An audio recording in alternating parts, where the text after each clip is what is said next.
항상 사랑하고 존경하는 시청자 여러분, 안녕하십니까? 시사 깡통입니다.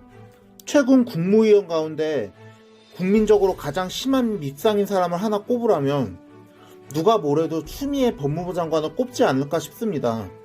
추 장관은 이미 아들 서재휘 씨와 관련된 문제에 관련해서도 모두가 비난하는 와중에도 이에 대한 의혹을 제기하는 야당 의원을 향해서 되려 소설을 쓰시네와 같은 저질스러운 말로 뻔뻔스럽게 맞받아치며 많은 사람들에게 저게 대체 뭐하는 짓이냐라는 비난을 받은 바 있고, 자신의 아들과 관련해서 부정한 청탁을 지시한 적이 없단 말 해놓고서는 되려 야당 의원 측에서 폭로한 대로 추 장관 측이 부대에 전화를 했던 것이 사실로 드러나는 등 저 사람이 정말로 법무부 장관의 자격이 있느냐는 맹비난이 쏟아지는 중입니다. 하지만 이런 비난에 아랑곳하지 않고 여당은 오히려 추 장관을 값싸게 급급하고 추 장관도 자신이 거짓말을 한 적이 없다는 입장을 되풀이하고 있는데요. 이런 추 장관의 뻔뻔한 행태는 12일 국회 법제사법위원회 국정감사에 출석한 자리에서 아들의 군복무 당시 휴가 특혜 의혹과 관련해 국민의힘 전주혜 의원이 지난 대정부 질문에서 보좌관을 연락할 시간도 없었다고 하지 않았는가 라고 거짓말 의혹을 꺼내자 법령을 위반하거나 부정한 청탁을 지시하지 않았단 말 되풀이하면서 다시 드러났습니다. 이에 발끈한 전 의원은 검찰 보도자료를 보면 6월 14일 병가 연장 보고를 받고 6월 21일 보좌관과 연락을 주고받았다고 주장하면서 추 장관에게 거짓 진술에 대해 이 자리를 빌려 사과하라고 따져 물었는데요. 그러자 추 장관은 거짓 진술하지 않았다, 법령을 위반하거나 부정한 청탁, 지시를 하지 않았다고 다시 자신의 기존 입장을 되풀이했습니다. 지원 장교의 번호를 보좌관에게 전달했다는 검찰 수사 결과에 대해서도 저 문자는 제가 지시하지 않았다는 걸 증명하는 것이라고 뻔뻔한 궤변을 늘어놓는 등 뭐 저런 사람이 다 있나 싶습니다. 더 가관인 것은 이날 국감장에는 추 장관 아들 의혹과 관련해 여야 의원들 간 공방이 격해지며 파행된 소란이 벌어졌다는 것입니다. 야당 의원들은 군휴가 연장을 보좌관에 지시하지 않았다는 추 장관의 과거 발언이 거짓말이라고 사과하라며 추 장관을 몰아붙였는데, 문제는 여당 의원들이 정책 질의는 하지 않고 추 장관 사건으로만 정쟁을 일삼는다며 반박한 것입니다. 진짜 이 사람들은 자기들 편이라면 뭔 짓을 해도 보호해주고 감싸주는 조폭 패거리라는 것을 다시 한번 확인하네요. 진짜 추악하기 그지없습니다. 여기에 여당 의원이 관련 질의에 끼어들어 항의하고 이에 야당 의원이 질의를 방해한다며 발끈한 등 날성 공방이 이어지자 윤호중 법사위원장은 더는 감사 진행이 어렵다며 감사 중지를 선언했는데, 솔직히 이런 행태가 정말 치졸해 보이는 건 저뿐인가요? 추미애 장관이 명백한 거짓말을 했는데도 이런 상황에서 감사 중지를 선언하는 건 추 장관 감싸기가 다를 게 없어 보이는데 말입니다.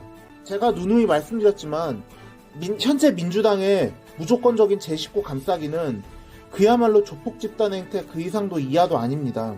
아니, 전 정권에서도 문제가 있는 국무위원이 없었던 것은 아니지만 그들은 이 정도로 문제가 있는 인사를 감싸지도 않았고, 그 사람들은 어느 정도 정황이 사실로 드러나면 대부분 공직에서 물러났습니다. 이 정권처럼 문제가 있는 사람들이 되려 끝까지 뻔뻔하게 버티면서 큰 소리를 치고 자신들에 대해서 문제 제기를 하는 것을 무슨 음해 공작이니, 적폐 세력의 음모니 같은 개같은 소리로 감싸거나 아예 전 정권에서도 그랬다는 씨알도 안 먹히는 물타기 나는 현 정권 인사들의 행태를 보면 이건 대체 뭐라고 말해야 할지가 답답한 만큼 참담한 심정입니다. 이렇게 추 장관이 하루가 멀다 하고 구설수에 오르며 이 정권의 도덕성에 매일같이 타격을 주고 있는 가운데 서재휘 씨의 휴가 미복귀 의혹을 최초로 폭로한 당직병 현모 씨가 12일 추 장관 모자의 법률 대리를 맡은 현근택 변호사에 대해 허위사실 적시에 의한 명예훼손 혐의로 서울 동부지검에 고소장을 제출하면서 본격적인 싸움에 나섰습니다. 이미 잘 아시는 대로 현 씨는 2017년 6월 25일 당시 부대 당직병으로 근무하면서 서 씨의 미복귀 보고를 받았고, 이후 서 씨와 직접 통화해 복귀를 종용했지만 윗선에 의해 이 일이 무마된 바 있다고 폭로한 사람입니다. 하지만 추 장관은 현 씨의 제보를 거짓말로 몰았고, 급기야 친문 댓글 부대에 의해서 SNS 계정이 공개돼 공격받기까지 하는 등 현 씨는 온갖 고통스러운 일을 당했고, 이 때문에 현 씨는 추 장관 모자 측이 권력을 이용해 자신의 명예를 실추시켰다는 이유에서 이번 고소를 진행하게 된 것이라고 합니다. 게다가 지난 28일 서울 동부지검과 통화한 녹취록을 근거로 서 씨가 검찰 조사에서 통화 사실을 인정했다며 사과를 요구했음에도 추 장관 측은 끝내 묵묵부담으로 일관한 것이 고소장을 내기로 결심한 데 큰 영향을 미쳤을 것이라고 봅니다. 국민권익위원회에 국방담당 조사관을 역임했고 현재는 현 씨의 법률 대리인이기도 한 김영수 국방권익연구소 소장은 이날 현 씨와 함께 서울 동부지검을 찾아 고소장을 제출하고 취재진들과 만난 자리에서 추석 연휴에 추 장관께서 SNS를 통해 아들에 대한 의혹 제기는 현 씨의 일방적인 주장이라고 적었다. 검찰 수사를 통해 이미 사실관계가 밝혀진 부분임에도 그렇게 표현한 것이라고 하면서도 추 장관이 현 씨가 했던 말이 사실이라고 인정하고 사과하면 고소를 취하할 것이라고 했지만 솔직히 추 장관이 지금까지 해왔던 행동을 보면 사과는 기대하지 않는 게 좋을 듯합니다.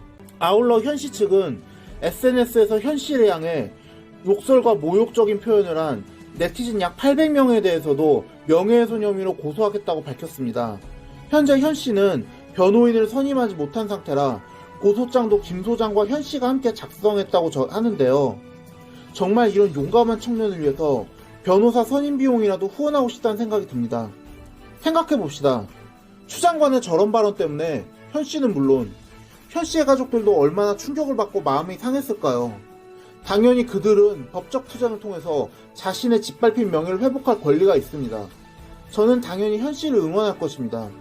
물론 현 정권 하에 검찰이 제대로 이 사건을 조사할 것 같지도 않고 사법부 측에서도 오히려 현 씨 측에 불리한 판결을 내릴 가능성이 높다는 것은 참 우려스러운 부분이지만 그래도 이렇게 현 씨를 비롯해 현 정권에 저항한 용감한 사람들에게 우리가 힘을 실어줘야 한다는 것은 변치 않는 사실이라고 하겠습니다. 이미 현 정권의 추악한 민낯을 제대로 드러내고도 뻔뻔하게 버티고 있는 추미애 장관. 하지만 그런 추 장관이 버티는 것도 결국 한계가 올 것입니다. 이미 추 장관이 명백한 거짓말을 했다는 증거가 여기저기서 터져나오고 있고 그것도 모자라 거짓을 거짓으로 덮으려 하는 저 추악한 작태는 이미 자신의 역량이 그것밖에 안 됨을 만천하에 드러낸 시그널이기 때문입니다. 안 그래도 정권 차원의 온갖 추악한 비리를 덮으려고 했던 정황이 여기저기서 드러나고 있는데 추 장관이 버텨봐야 얼마나 더 버틸 수 있을까요? 그리고 이번 현 씨의 고소권은 그토록 추악하게 버텨왔던 추 장관, 나아가 현 정권이 완벽하게 몰락하는 것을 알리는 시발점이 될 것이라고 확신합니다. 저는 끝까지 현 씨를 응원하겠습니다. 꼭 승리하시기 바랍니다. 오늘의 영상은 여기까지였습니다. 들어주셔서 감사합니다.